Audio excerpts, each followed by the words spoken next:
welcome the student from your theatre group to present a play for you.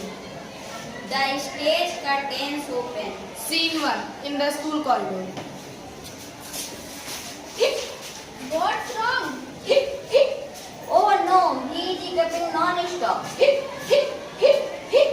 I know, boy, he is getting hiccups. Someone's thinking about him. What? Let's find out who it is and ask the person to stop so Rahul's hiccup go away. Yes, let's go.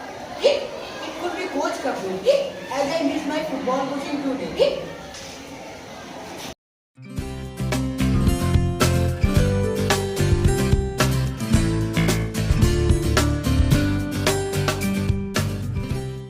Scene 2 at the football ground.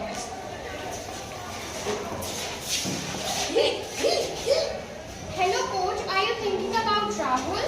I am not thinking about Rahul. Why would you think about that? Rahul is hiccuping constantly. We know this happens when someone is thinking of you.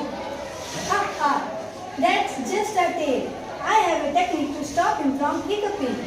Let him put his mouth with air and spin round while holding it. Rahul does what coach says. It worked. Rahul stopped hiccuping. Coach Kapil's solution. Oh no, it didn't work.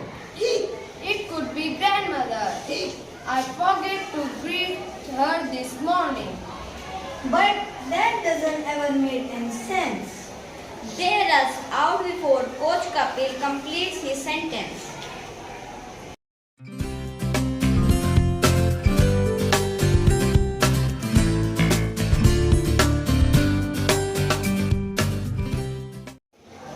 Scene 3 at Rahul's grandmother's house. Grandmother, can you please stop thinking about Rahul so that his hiccups go away? Oh, use my secret solution. It always works. Put a few drops of mustard oil into one nostril and breathe out through the other while standing on one leg. Rahul follows the steps. No hiccups anymore. Finally, grandmother's secret solution. Then suddenly, Oh no, even this didn't work. What now? I don't know. It feels like every trick is useless. the curtains close. Rahul peeps around the curtain and looks at the audience. Dear audience, what do you do to get rid of hiccups? The anchor enters. A big round of applause. The performer. We hope you liked the play.